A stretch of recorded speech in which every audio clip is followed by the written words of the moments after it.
Hello everyone. My name's Lisa Ford. I'm the Vice President of Meditation Australia. And I'll be hosting the day today, assisted by Karen Stone, our Executive Officer. So welcome to our day of self-care for meditation teachers. I'd like to begin with an acknowledgement to country. In the spirit of reconciliation, Meditation Australia acknowledges the traditional custodians of country throughout Australia and their connections to land, sea and community. We pay our respects to their elders, past, present and emerging, and extend that respect to all Aboriginal and Torres Strait Islander peoples today. Let's take a few moments of silence to honour that connection.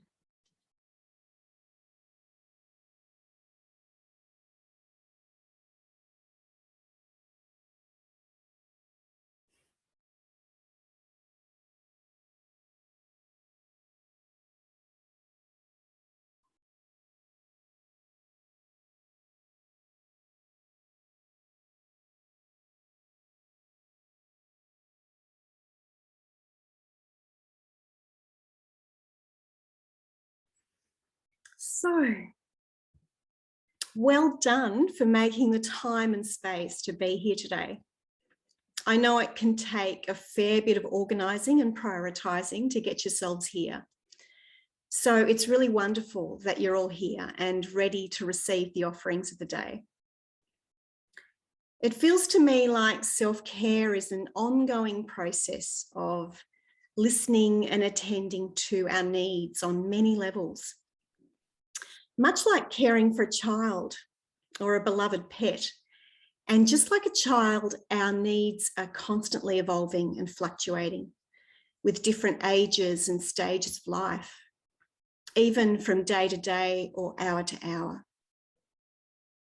So as we begin the day, you may like to take a moment to reflect on where you're at with your self-care and the guardianship of yourself. And perhaps at points throughout the day, if it feels right, you might like to record any insights that arise around that relationship. Tempered, of course, with loads of self-compassion.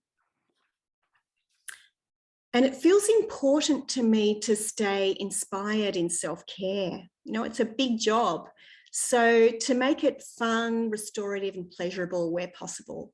And I think that today really serves that purpose really well. It's so wonderful to have this opportunity to gather together and enjoy some self-care. One thing that inspires me is nature, and especially those parts of nature that aren't so manicured. I love to see that diversity, you know, the parts that are beautiful, flowering, green, and the parts that look gnarled and twisted and dead and broken.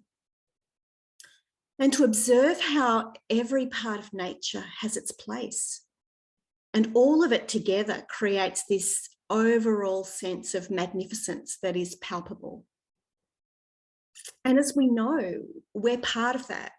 As creatures, we have our own beauty and our not so beautiful aspects, and we're part of nature. So if nature is magnificent, then we must be magnificent creatures too. And we are. Look at the miracle of our bodies, like all of nature, absolutely wondrous. So if I reflect on and remember the magnificence that we all are, then I feel more inspired to honour and value it with good self-care. It's like it helps to balance those parts that maybe feel a bit unworthy or undeserving, all those beautiful broken parts. And I guess when it comes down to it, a deep and authentic quality of leadership from a meditation teacher is really found in only one way. Or this might be one of several ways, but a very important key way is time spent in practice. It's one of the challenges and the perks of the job.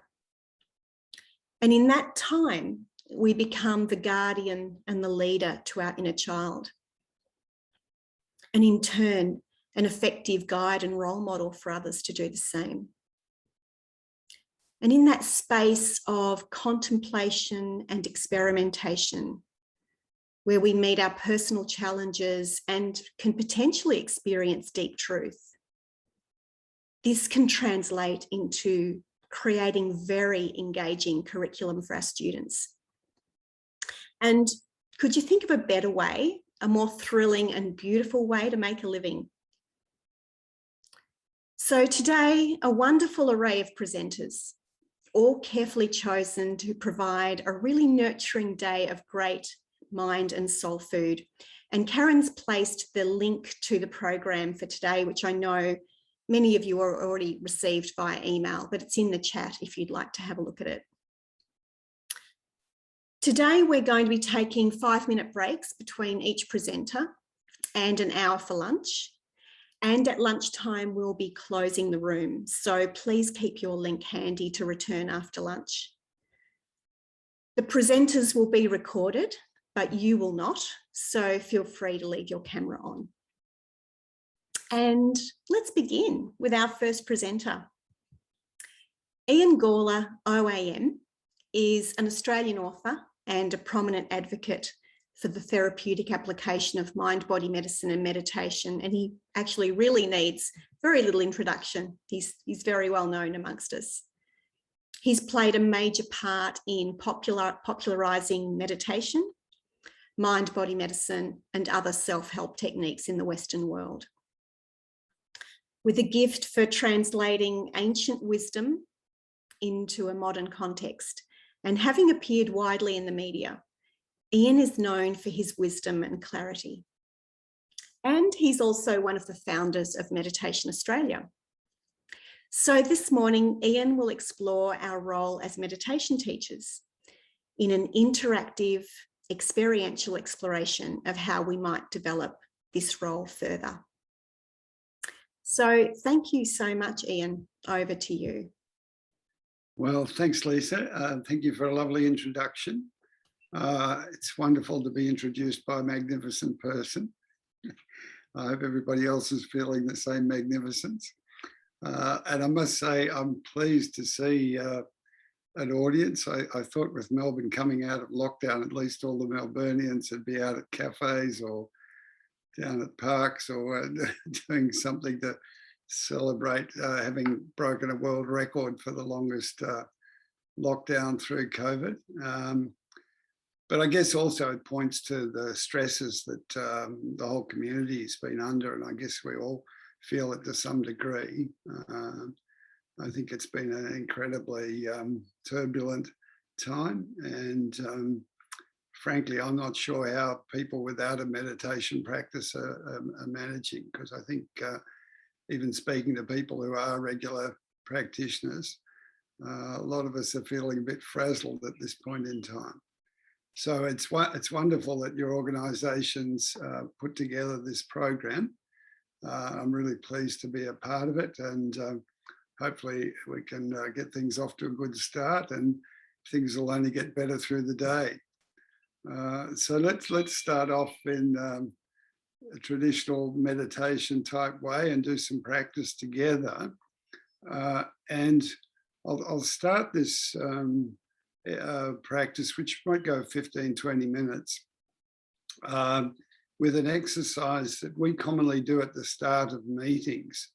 And basically what we do is just take a few minutes to have the chair of the meeting recite to the group that's gathered the suggestion that they do what they can to drop whatever they've been doing up to this point in time, to leave the past in the past, and to allow the future to unfold, and to bring their attention more particularly to this present moment. So it's basically a mindfulness focusing exercise, aiming to help people to clear their minds and be more attentive, more present, more focused for the actual meeting that they're entering into. So we'll start with that, and then we'll go on into a sort of more direct sort of meditative practice. So you're welcome to do your own thing, or you can listen to my voice and be guided as we go through this. So just take a few moments. If you need to adjust your body, settle into your posture.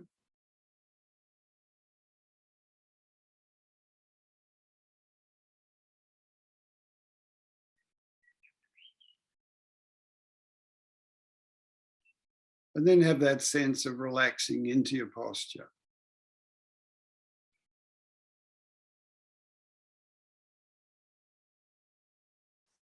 Mind being in the body. The body on the seat.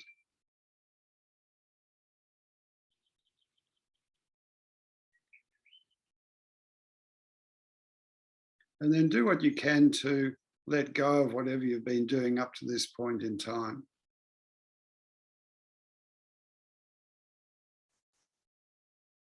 To drop whatever's been happening, leave the past in the past, and at the same time, do what you can to allow the future to unfold in its own way.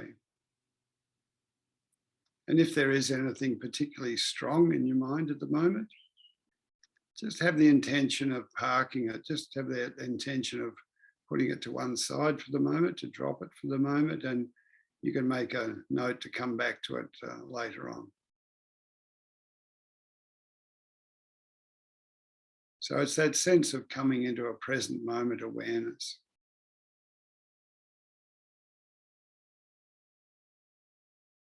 And it might help to just, firstly, to notice what sounds are coming into your awareness.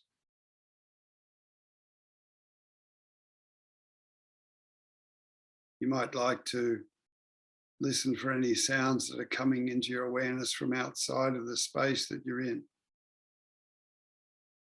Any sounds coming from outside, and aim to just notice them.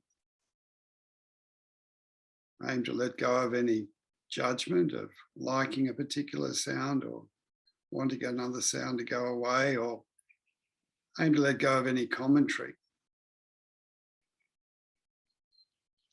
It's just like simple awareness and leaving the sound as a sound, just raw awareness.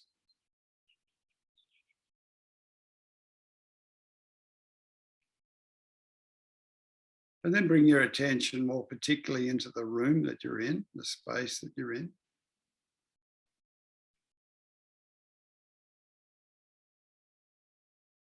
And it's like a selective concentration. So now you let go of any other outside sounds and you're concentrating more particularly on any sounds that are coming from within the space that you're in. And maybe that's not much. But again, it's just like with an open curiosity. You're just interested to notice any sounds that might be coming from within the room that you're in.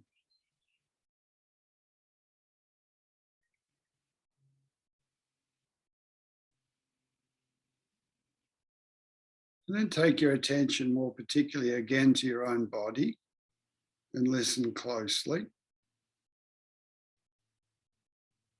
Maybe you can notice some subtle sounds of your own breath.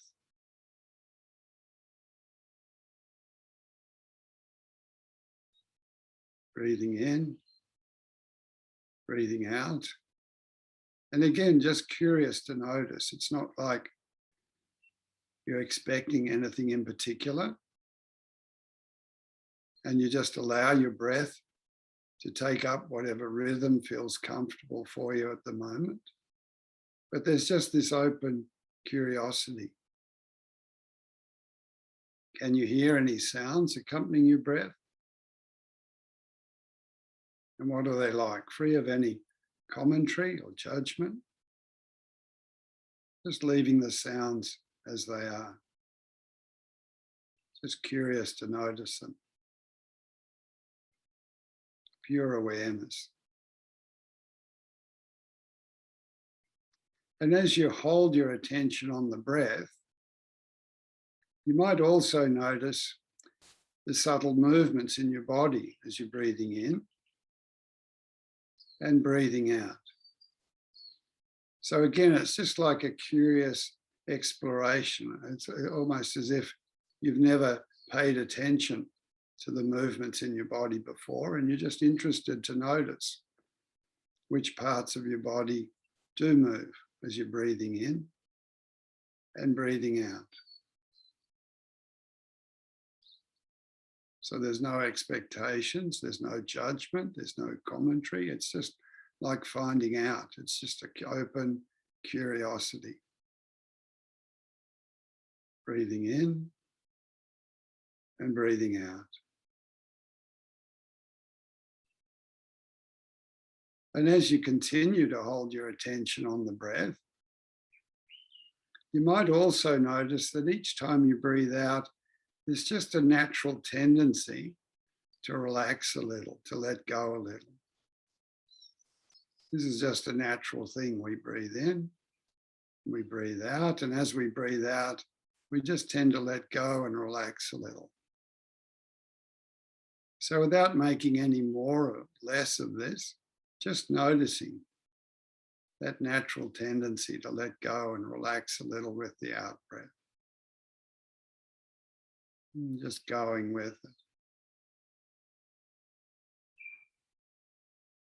And you might also notice as you're breathing out that the out breath tends to taper away. It's like you breathe out and the out breath gets longer, finer and subtler. So again, you just notice this.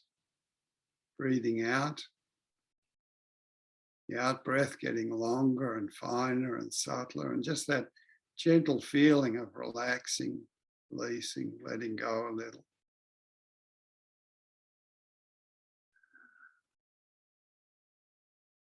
And as you continue to hold your attention on the breath, next time you breathe out, as you complete the out breath, you'll probably notice there's just a short gap, small gap, before you breathe in. So you breathe out, the out breath goes longer and finer, subtler, it comes to a conclusion. There's that feeling of letting go with the out breath a little. And as you complete the out breath, a gap, pause. And then just aim to let go of any effort to breathe in again and just allow the breath, in-breath, to come back in of its own accord, quite effortlessly. Effortlessly. So breathing out, the out breath going longer and finer and subtler. That feeling of relaxing, releasing, letting go a little with the out breath. Pause. And then just allowing the in-breath to come back in of its own accord.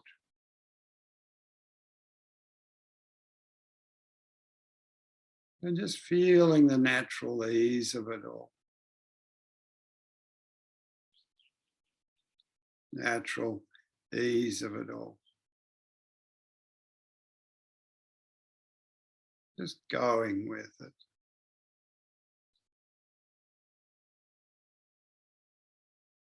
Going with it.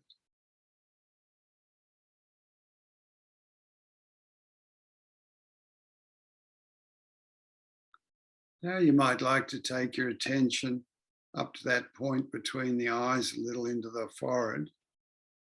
And you might notice there what's like a still, quiet center, point of stillness. Maybe you notice it more particularly in that space behind the closed eyes, that point of stillness.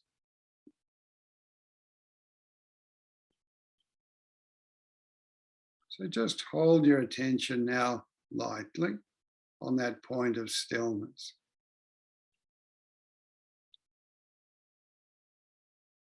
And it's almost like you can merge into it.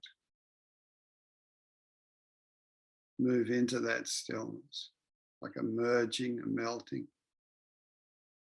coming together. Maybe it feels a bit like expanding into that stillness and just going with it.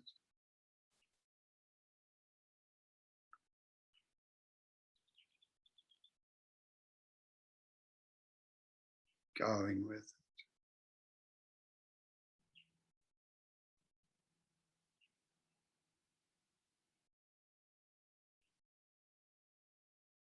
And just resting in that stillness now for a few moments. Quite effortlessly.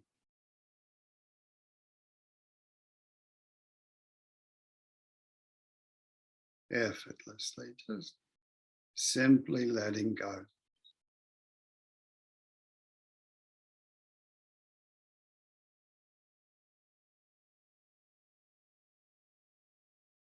Letting go.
And if at any stage you do find your mind wandering or becoming distracted,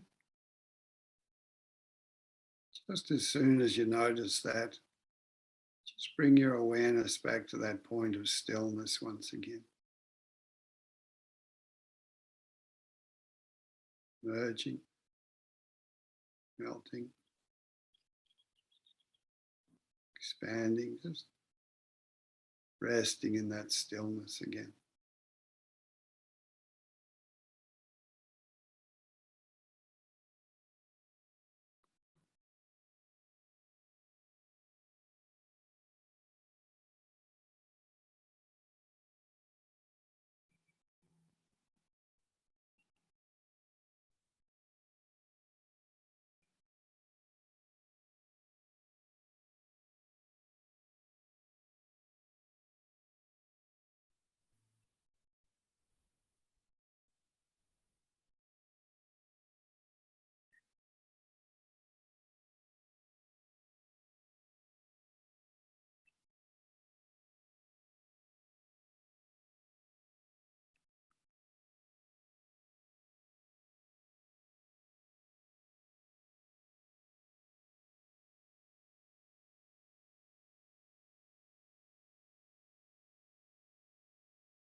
So you might like to take a deeper breath or two, Little stretch just as you're sitting there.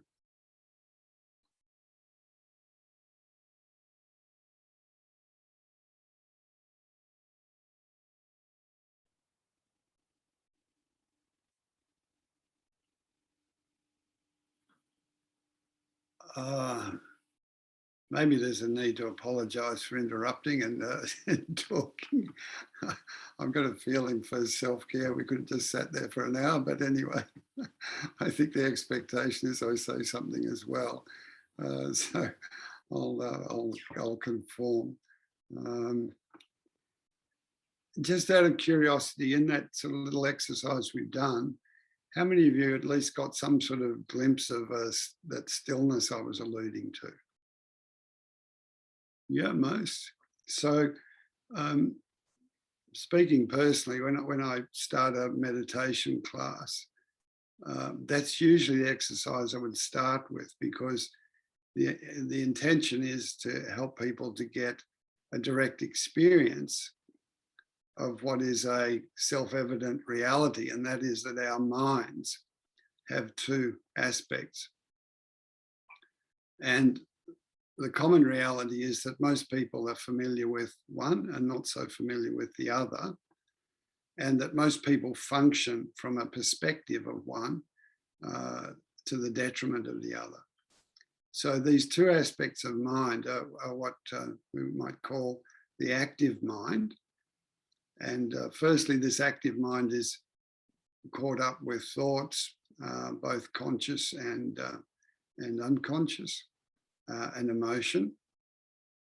And the still mind is beyond all that, and it's got this aspect of stillness to it. So if we think of these two, most people, are engaged in a lot of thinking and engaged with a lot of emotional content in their life, and that gives a particular perspective to how they approach their lives and experience their lives. And that aspect of the mind is very much dualistic. It has a strong sense of me, like I have these thoughts, I have this unconscious aspect to my life, I have these emotions, and I'm like a permanent, independent, singular entity. And as such, it's very dualistic, that mind. It very much has a sense of all the polar opposites, pleasure and pain, good and bad, all those things. And it's also very much the domain of the intellect. And it's also very much the domain of doing, in the sense of activity.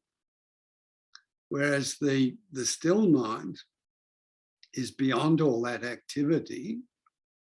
And not only that, it's beyond that sense of dualism, it's a unified state. So it's the domain of wisdom, and it's the domain of absolutes. So in spiritual terms, generally the aspiration is to come to know that still mind more directly. And in some traditions, they would call it God. It gets called the Tao, it gets called Rigpa, it gets called all sorts of different things. And traditionally, the pathway to come to know it more directly has been meditation. Now, as we all know, these days, meditation is a word that's used quite generically, and it's used to cover all sorts of different activities and outcomes. And Lisa mentioned I was involved when Meditation Australia was setting up, and with Craig Hassard and Pauline McKinnon, and some good input from some others, particularly my staff who I harassed. We spent 2 years trying to come up with the definition of meditation. And that's, I don't know, I didn't see it on the website actually, but it's around, and Craig Hassett ended up sort of crafting the final words, and it's quite a neat definition.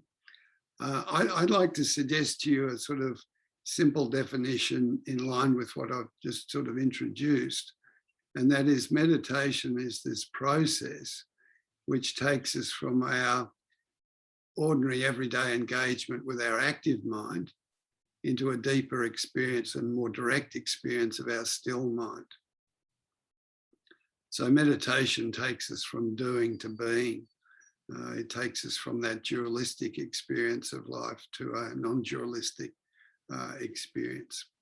And as such, if you think about this, if you're actually really meditating in that, according to that definition, then what is it that you're doing? If you're meditating, what are you doing? It's not actually a trick question because the answer is nothing. If you're doing something, you're not actually in that meditative state. You're engaged with your active mind. So what that tells you is that meditation techniques can't actually be used while you're actually meditating. While you're meditating, like if you're busy relaxing, you're not meditating. If you're busy being mindful, you're not meditating. If you're busy using some technique with the aim of getting to meditation, you ain't there yet. So meditation techniques are best regarded as stepping stones. And as you proceed along the stepping stone, when you get to the last stepping stone, the only thing left to do is to jump and to let go of whatever you've been doing up to that point. And meditation for real starts when the technique stops. So as teachers, we can teach other people all sorts of really useful things under the banner of Meditation Australia or, a meditation. But it's really helpful, I think, to be clear in your own mind what it is that you're teaching and to have your own definition. So, even in traditional places, like amongst great meditators, people define meditation differently. Although a lot of people teach meditation without bothering to define it at all, which I must say, when I was younger, I found incredibly frustrating because it was really hard when I didn't know what it was to find out what it was, and nobody seemed to bother to talk about and to define it, even though they wrote books about it. So it may sound a little pedantic, but I think it's really quite useful to define what you mean by meditation, so that your students are clear about what sort of path they're engaging with and that you know what you're up to.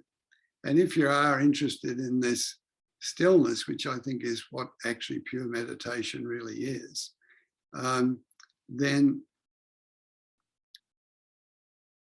you have to understand that a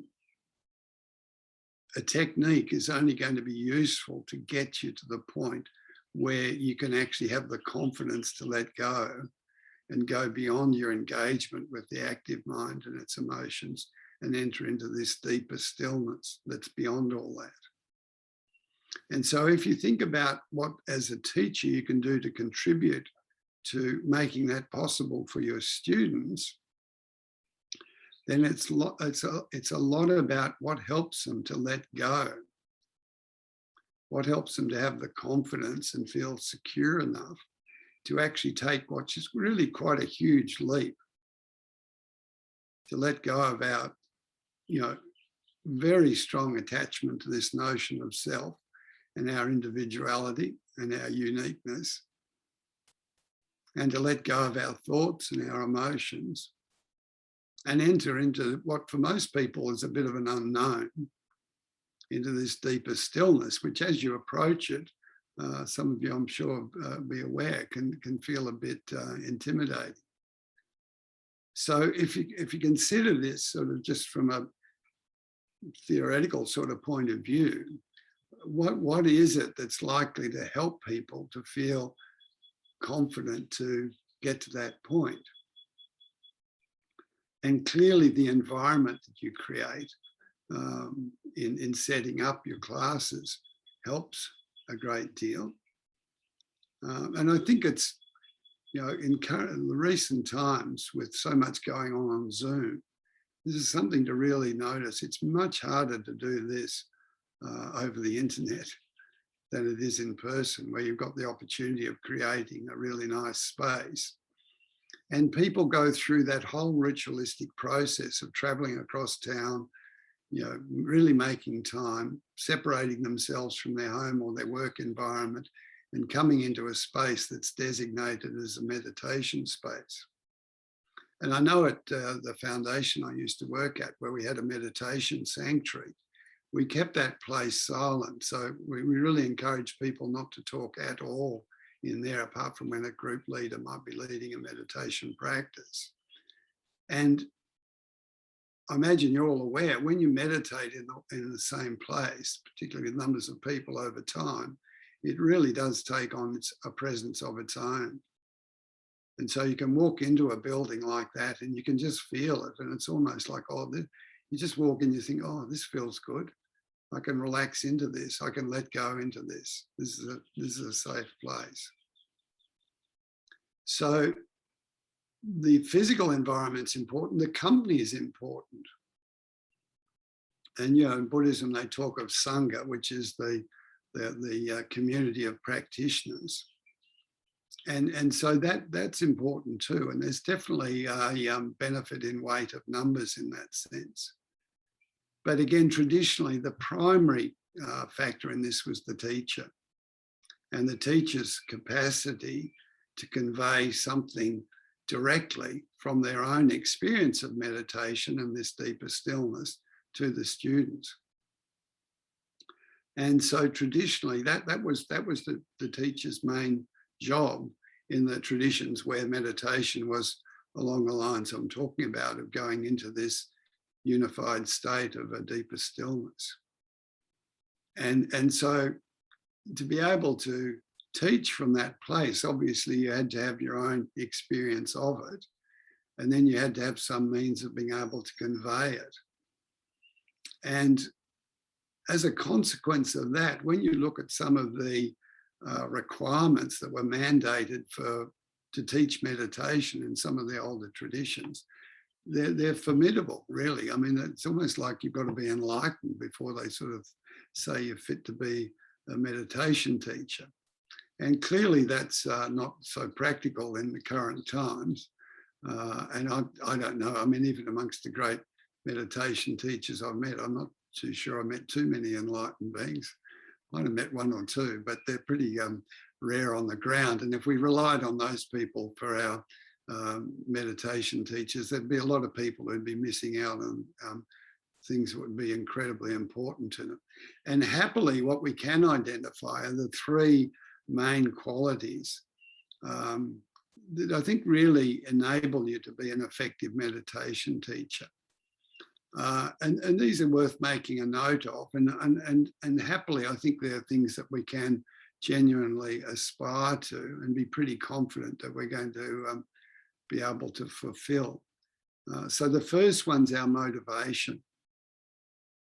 And clearly, I think as meditation teachers, I'm sure as I look around the screen here, it's easy to recognize the motivation of you people. And Lisa mentioned in her introduction how wonderful it is to have the opportunity to make a living out of being a meditation teacher. But in my experience of this, not many people can make a soul living out of teaching meditation. It's actually quite difficult in our current times. It's probably getting easier. And I think Meditation Australia is actually making a significant contribution to that by giving the profession actually some status and some credibility. And I'm really pleased to see how well it's developed and the number of members that you've got and the strength that you're gathering. And I hope it won't be long before being a meditation teacher has the status of being a psychologist or a social worker or any of these other allied health professionals. But at the moment, I think it's fair to say many of you, it's your motivation that carries you forward and helps you to deal with the challenges of how do I do what's really in my heart, what's my passion while I actually make a living. So motivation is something I think we probably can take as is there. It can always be stronger, I guess, but I would imagine it's pretty strong for all of you. The second one is knowledge. And this is something that's very practical and doable, but it sort of does speak to the fact that it is wise to build your knowledge, and that's an ongoing process. And it is wise not to teach what you're not really confident about. So I don't think, that's sort of for other times. This is about self-care today. The third one is presence. And this is the really big one, I think, because it's presence that actually helps you to convey the experience of meditation. And again, this is something that you can develop in two sort of obvious ways. And I think the first one has to be said to be just actually committed, regular, personal meditation practice. And it's something you know when you meet people, if they're regular meditators, they've just got a different atmosphere about them, actually. And if people are doing positive thinking, like if you go to a positive thinking seminar with a hyped up American, there's a very different atmosphere to going to tuning into Thich Nhat Hanh or somebody like that. There's quite a different vibe, and that's what we're talking about. We go back to the days of the castle. It's the vibe. It's that sort of it's the presence that everybody knows when somebody's got presence, and it's in a way it's an intangible, but it's very real. So regular practice over years is something that builds it. And the other thing is you can train in it. And like most things in life, you can fake it till you make it. And you can identify what helps to give you presence by actually observing people who've got it and then actually mirroring what they do. So a lot of it is to do with things like body language and the way people use their voice. And I didn't want to go into this in a lot of detail today, but just to mention that and to sort of allude to it and to, I guess, bring it to your attention. And for today, I was asked to talk about finding joy in practice, because when it comes to the regular practice that actually builds presence, it's actually doing it that matters. It's actually putting in the hours. And if you do that just because, well, maybe there's going to be some nebulous outcome in the distant future, it's probably not going to work all that well. And it's just struck me recently that one of the things that helps to make practice easy is finding joy in it. And on reflecting on that in relationship to meditation, it struck me that for many people, they think that joy is an outcome. And what I want to suggest to you is it can be an input. So for a lot of people, they think that if I'm grumpy or just my normal self and I meditate enough, I'm going to experience joy. And there's a truth in that. But I want to suggest to you that you can actually make a deliberate choice to take a feeling of joy into your practice and actually have that just gentle, subtle feeling of joy pervade your actual practice. So it's like you set the tone yourself at the start of the practice, and you might have your own way of arousing your motivation at the start of a practice, which is a good thing to do. But as part of that, you approach your practice with joy, with almost like just a gentle, not too attached, but clear sense of joy as you enter into the practice. And I think for many of us who have meditated over years, there's a temptation that it can get to become fairly mundane and routine. It's like something you do, you know, you eat 3 meals a day, you brush your teeth, and you meditate. And you do it, but it's sort of a bit bland. So remembering to take joy into your practice can really enliven it, actually. And just as another aside with joy, it's probably useful to differentiate it from what is often described as bliss in meditation. So bliss is sort of like a spiritual orgasm. You know, when you're meditating and all the lights go off and you have some extraordinary experience. And I don't know about you, but I haven't had something really strong like that for donkey's years. It tends to happen more to beginners because they sort of let go and it all sort of happens, and it's pretty wondrous. And it's the sort of thing that really can turn people onto meditation, but it's actually an experience. It's sort of like a fleeting experience. And it's the sort of thing that can have people, you know, longing to get back to for years. You know, it can be, I'm talking about the real peak experience of bliss. So it can be accompanied with a big sense of oneness and really something quite internally delightful. But the joy I'm talking about is more like a ground state. And actually in the Buddhist tradition, joy is one of the 4 immeasurables, along with love and compassion and equanimity. So it's actually one of the ground states, if you like, that come out of this deeper stillness of meditation. And my sense is that that joy is quite a subtle thing, and it's a product of the experience of the deeper stillness of meditation and that non-dual state that gives you a real sense that things are okay. And it gives you a recognition that in the dualistic world that we engage with, you know, with our active mind and its thoughts and emotions, life goes up and down a lot.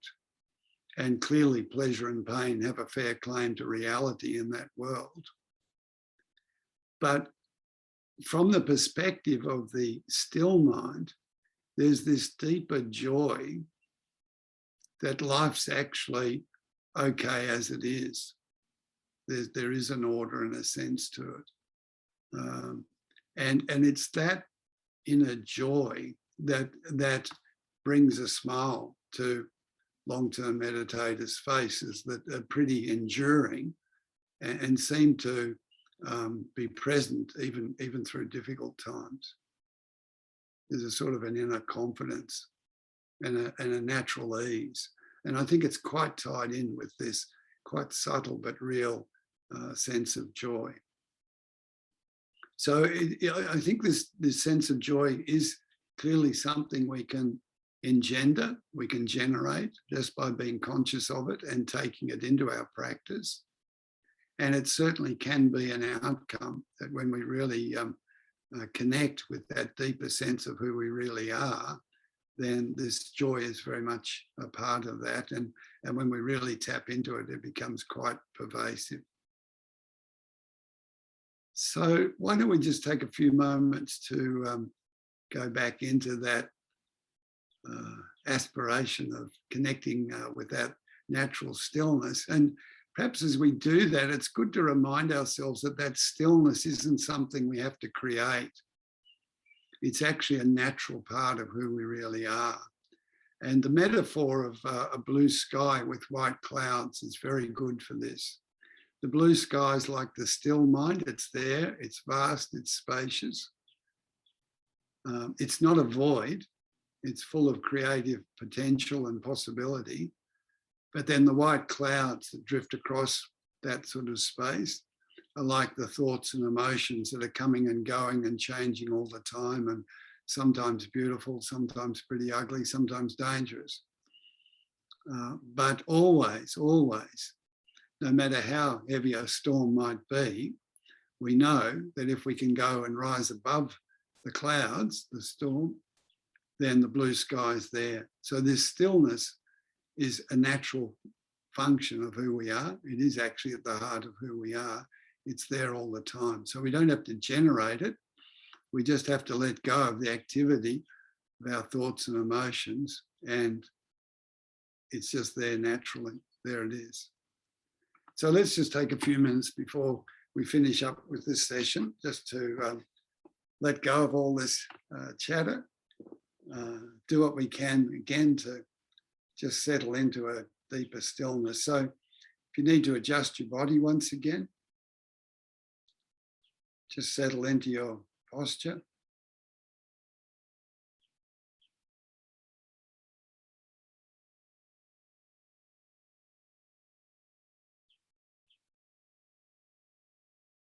Just have that sense of relaxing into your posture.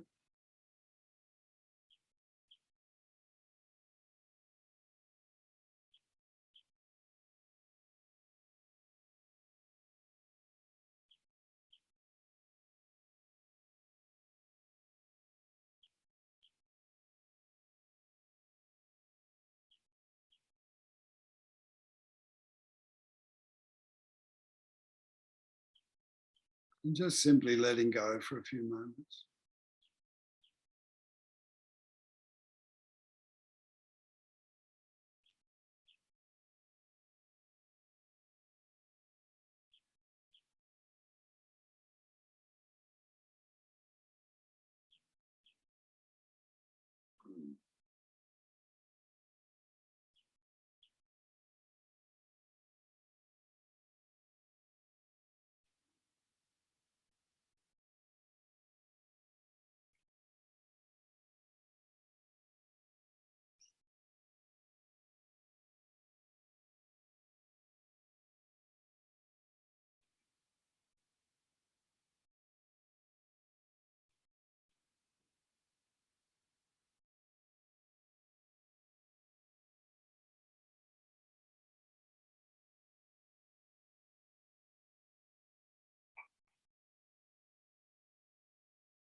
Thank you so much, Ian.